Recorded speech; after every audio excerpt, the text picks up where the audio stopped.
Allez, bonsoir à toi qui m'écoute. Je suis Charlie Fopa. Bienvenue sur Rising Time. Cette émission ce programme qui vise à pouvoir vous sensibiliser sur les questions d'éducation, de formation et de développement personnel. Ce soir, nous parlons de découvrir ses talents. Alors, si tu n'es pas encore abonné sur cette chaîne, n'hésite pas à cliquer sur le bouton s'abonner et la petite cloche qui est à côté pour t'assurer que chaque fois qu'il y a une vidéo, tu pourras la recevoir. Alors, ce soir, nous parlons de quelques étapes pratiques pour pouvoir découvrir quels sont les talents que tu as. On a dit la dernière fois dans la vidéo précédente qu'il était important de découvrir ces talents parce que cela était une question de vie ou de mort. En d'autres termes, parce que tu as un plan, un projet de Dieu, Dieu a mis en toi des capacités, des habiletés qui vont permettre que tu puisses accomplir le but pour lequel tu es sur la terre. Alors, une fois que tu es conscient de son importance, quelles sont les étapes pratiques pour pouvoir savoir effectivement qu'est-ce que j'ai comme habileté, qu'est-ce que j'ai comme talent à l'intérieur de moi.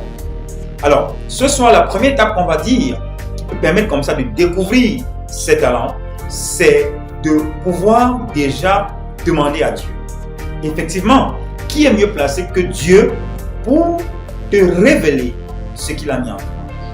Est-ce qu'on se comprend? Donc, Dieu est celui qui t'a conçu, il est celui qui t'a opérationnalisé, il est celui qui a mis un projet, un programme en toi. Donc, il est mieux placé que quiconque pour que tu puisses savoir ce qu'il a mis en toi. Ça passe par la prière, par exemple. Donc, la prière est une des voies qui peut permettre comme ça que tu puisses parler avec ton Créateur afin qu'il puisse te donner des renseignements, des informations sur ce qu'il a investi en toi. Parce qu'il faut savoir que Dieu a mis des talents en toi pour sa gloire. Il ne s'agit pas de toi, il s'agit de Dieu. Il s'agit d'un agenda divin qui a été préparé avant même ta naissance pour pouvoir résoudre des problèmes. Parce que nous l'avons dit dans la vidéo précédente, tu es une solution à un problème précis, dans un environnement précis, pour une population précise. Donc Dieu, mieux que personne, peut te révéler par la prière quelles sont les habiletés, quel est le couloir dans lequel il t'attend. Même s'il ne te révèle pas directement quelles sont les habiletés en elles-mêmes, il pourra te révéler quel est le couloir dans lequel tu as été prédestiné pour opérer en tant qu'un gagnant, en tant qu'un leader, en tant qu'une voix autorisée. Est-ce qu'on se comprend? Donc, Dieu est la première personne avec qui on peut aller et on doit même aller pour avoir des renseignements sur le projet, sur l'agenda même divin en ce qui concerne ta vie. Alors, une fois que tu vas avec Dieu et que tu commences à avoir des idées, Dieu commence à te donner le roadmap, c'est-à-dire la carte routière, le plan qu'il a pour ta vie. Il dit, je connais les plans que j'ai pour toi, Jérémie 29, 11. Je connais les plans que j'ai pour toi, projet de paix et non de malheur. Donc Dieu a des projets. Une fois qu'il commence à te révéler les projets, alors il est nécessaire de comprendre, alors quelles sont les ressources que j'ai en moi qui vont permettre que je puisse découvrir cela. Alors, deuxième option, deuxième chose, je veux dire, qui va permettre que tu puisses découvrir tes talents. On nous a toujours appris, depuis qu'on était petit, et même quand on va en psychologie, on étudie que l'enfant apprend par observation.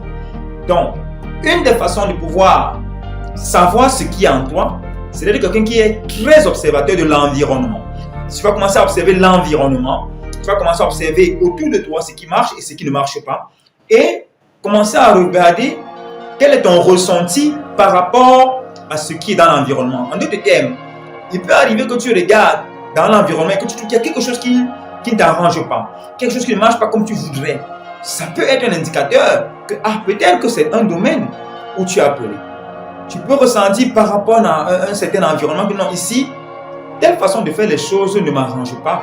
Peut-être tu es dans une entreprise, peut-être tu es dans une église. Tu te rends compte que dans un département précis, il y a des choses qui ne t'arrangent pas. Je voudrais te faire comprendre que le fait que les choses ne t'arrangent pas n'est pas un signe pour dire qu'il faut les fustiger, il faut les critiquer. Non, ça peut être un appel divin pour te dire, mais tiens, est-ce que tu n'as pas quelque chose en toi qui peut aider à résoudre ce problème? Est-ce que tu n'as pas quelque chose en toi qui peut aider à améliorer cette situation? Beaucoup d'entre nous, quand les choses ne marchent pas quelque part, on se plaint. On se plaint de ceux qui les font déjà. Mais ils essayent quand même. Peut-être qu'en toi, tu as des habiletés. Et c'est pour ça qu'il y a dans cette soif en toi. Cette soif en toi, cette faim en toi, ce vide qui te fait se sentir mal par rapport à une certaine injustice sociale, par rapport à un certain relâchement, par rapport à une certaine négligence, par rapport à un certain manque de compétences, je vais même le dire ainsi. Tous ces éléments qui te mettent en mauvais état, entre guillemets, qui te rendent mal à l'aise, qui te mettent dans l'inconfort, sont peut-être des indicateurs qu'il serait possible que tu sois appelé dans ce domaine et peut-être qu'il y a quelque chose en toi qui peut aider à résoudre ce problème. Est-ce qu'on se comprend? Donc, généralement, les inconforts, les problèmes sont des opportunités pour que nous puissions découvrir ce que nous avons en nous. Donc, il faut être très observateur de l'environnement. Il faut beaucoup observer dans l'environnement ce qui se passe dans l'environnement, observer des problèmes qui ont lieu, observer des manquements, des gaps, des écarts qui se passent entre les situations que tu désires, ou alors, oui, que tu désires, je vais même dire ainsi, et les situations qui sont présentes. Les situations, parce que parfois ce désir peut être c'est-à-dire que quelque chose que Dieu a mis en toi pour te mettre dans l'inconfort afin que cette chose qui est en toi se manifeste. Donc, l'observation est une clé que nous avons en tant qu'être humain pour pouvoir percevoir des signaux dans l'environnement et ainsi apporter des solutions. Donc, une fois que tu as observé dans l'environnement des choses qui ne marchent pas, tu as observé des choses qui ne sont pas comme tu voudrais que ce soit, des choses qui nécessitent qu'on puisse les adresser proprement. Une fois que tu as décidé et tu as observé ces manquements dans ton environnement, un manquement dans la société, un manquement dans l'entreprise, un manquement dans l'église, un manquement dans ta famille, peu importe le lieu où tu te trouves, mais le manquement est un signe qu'il y a quelque chose que tu peux faire. Est-ce qu'on se comprend? Et donc, dès que tu as identifié cela, on va à la troisième étape qui est, et on ne le dira jamais assez, il faut oser, il faut essayer de faire de nouvelles choses. Il ne faut pas dire non, je ne peux pas le faire, il faut essayer. C'est pendant que tu essayes que tu découvres, ah tiens, donc j'avais les capacités de faire ceci. Donc, il faut oser chercher des solutions, aller à l'encontre des solutions, utiliser ce que Dieu a mis en toi. Et c'est comme ça que parfois, lorsque tu te lances, tu te rends compte donc que pendant que tu essayes de résoudre le problème, sans comprendre pourquoi, le problème est résolu. On dit, mais waouh, mais tu avais la solution. Effectivement, tu as la solution. Je voulais te faire comprendre que tout ce dont tu as besoin, tout ce dont tu n'auras jamais besoin sur cette terre, pour devenir le plan de Dieu, pour devenir le projet de Dieu, pour devenir un projet accompli sur la terre est déjà en toi. Tout ce dont tu auras besoin pour réussir est déjà en toi. Tout ce que tu auras besoin pour être heureux est déjà en toi. Tout ce que tu as besoin pour, quel que soit ce que tu veux, tout ce dont tu as besoin pour l'accomplir est en toi. Mais il faut donc que tu oses, que tu essayes de nouvelles activités, que tu essayes par le travail, par le dur labeur. Pendant que tu vas le faire, tu vas développer cette compétence. Elle peut être peut-être insignifiante, comme on a dit l'autre jour, peut-être c'est un seul talent que tu as reçu, mais pendant que tu vas développer ce talent, pendant que tu vas mettre ce talent au service des autres, ah oui, alors le talent va être multiplié, il va être fructifié, Dieu va te donner davantage de talent, il va te donner même ce qui est de là ou des talents qu'on appelle les dons spirituels. Mais ça, on en parlera dans une autre vidéo. Si tu souhaites qu'on fasse une vidéo sur les dons spirituels, mets en commentaire que tu souhaites qu'on fasse une vidéo sur les dons spirituels. On pourra voir quelle est la différence entre les talents et les dons spirituels, parce que ce n'est pas la même chose.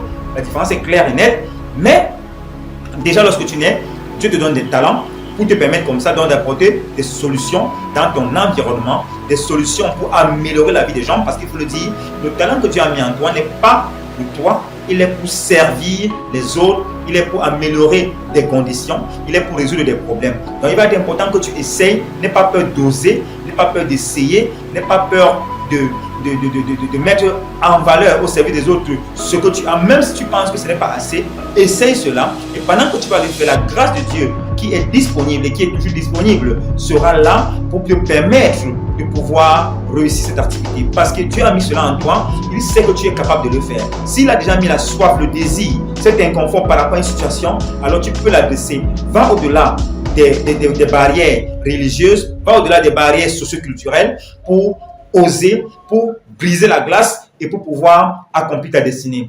Une fois que tu auras mis ces 3 étapes en valeur, tu vas te rendre compte que ce que tu as fait, ce que tu vas commencer à faire va commencer à être amélioré et tu seras une solution pour ta génération. Donc nous voulons t'encourager simplement à découvrir les 3 étapes, à les mettre en pratique. Premièrement, demander à Dieu par la prière. Deuxièmement, il faut observer son environnement pour identifier les dissonances, pour identifier les différences, pour identifier les gaps, les écarts de compétences, les écarts de performance, les écarts dans les situations qui sont dans l'environnement qui te rendent inconfort. Souviens-toi, l'inconfort, le malaise que tu as par rapport à une situation est peut-être un indicateur que tu as quelque chose qui peut apporter cette solution. Et troisièmement, donc, oser, essayer de nouvelles activités, essayer, et ainsi développer. Plus tu vas faire, plus tu vas même faire et ne pas réussir, et progressivement tu vas t'améliorer, parce que plus tu développes ton talent, plus tu deviens excellent. Il faut le dire, naître avec les talents n'est pas assez, il faut encore pouvoir essayer, les mettre en pratique et les développer pour les améliorer et faire de véritables compétences. Parce que c'est une fois que tu développes ton talent et que tu le mets en pratique au service des autres qui pourra devenir une véritable compétence, une compétence qui pourra donner la gloire à Dieu, une compétence qui va solutionner les problèmes de ce monde, et ainsi Dieu prendra la gloire par ton travail, par ton ouvrage et il sera glorifié. Alors, c'était ça ce soir pour Rising Time. Nous voulons t'encourager dans cette saison, qui est une saison favorable à pouvoir te lever pour accomplir ta destinée. C'était Charlie Fopa, consultant formateur, votre serviteur. Bonsoir.